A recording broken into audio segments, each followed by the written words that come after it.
Friends, இன்றைக்கி சூப்பரான ஒரு அரிசியும் பருப்பு சாதம் செய்ய போகிறேங்க. கொங்கு பிரியாணி அப்படின்னு சொல்லுவாங்க. அதைய கொங்கு நாடு பிரியாணி அப்படிங்கிற அரிசியும் பருப்பு சாதம் தான் நம்ம கொங்கு பிரியாணி. அது இப்போ எப்படி செய்யலான்னு சொல்லி வாங்க பார்க்கலாம். ஒரு சூப்பரான ரெசிபிங்க. ஒரு 10 நிமிஷத்தில் சீக்கிரம் செஞ்சிடலாம்.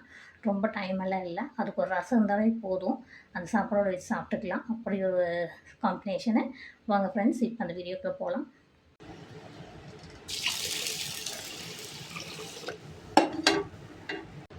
சூப்பரான அரிசியும் பருப்பு செய்ய போகிறேங்க. எண்ணெய் ஊற்றிக்கலாம்.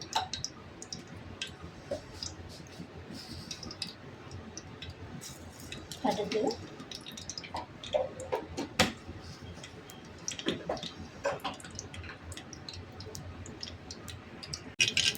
கடுகு பொரிச்சு இது போல சீரகம், சீஞ்சு அந்த ருச்சி போட்டுருக்குறோம்.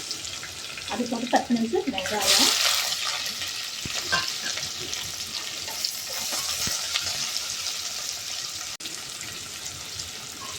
கருவேப்பிலை கொஞ்சம் போட்டு,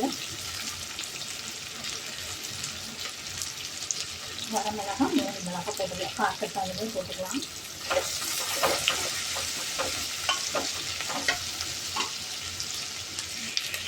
இது கூட 3 தக்காளி தான் போட்டுக்கலாம்.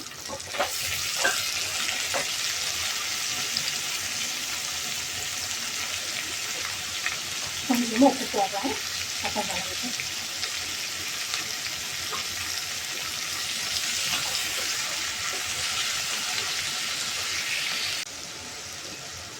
தக்காளி நல்லா வதக்கிச்சுங்க. மஞ்சள் தூள்,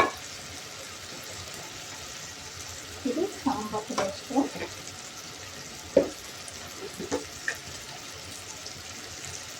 மிளகாத்தூள் அரைச்சிட்டோம்.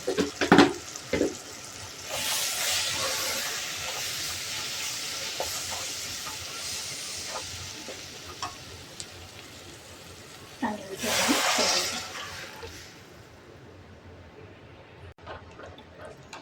மல்லித்தூளை போட்டுக்கலாம்.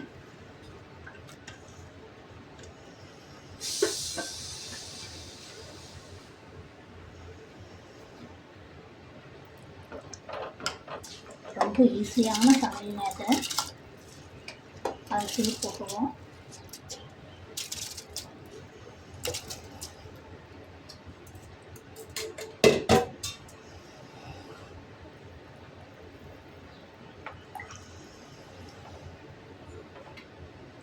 உப்பு நம்ம அப்போவே கொஞ்சம் போட்டுருந்தோம், அதனால இப்போ அளவாக போட்டுக்கலாம்.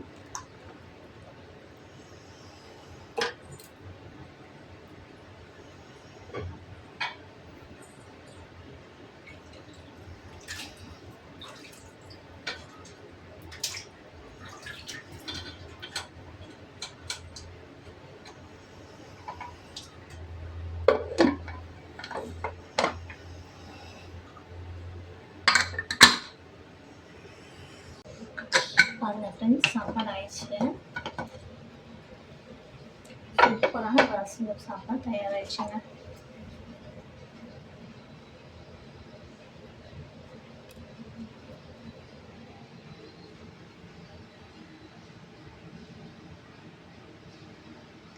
நீங்களே செஞ்சு பார்த்து எப்படி இருக்குன்னு சொல்லி சொல்லுங்கள் இந்த சாப்பாடு.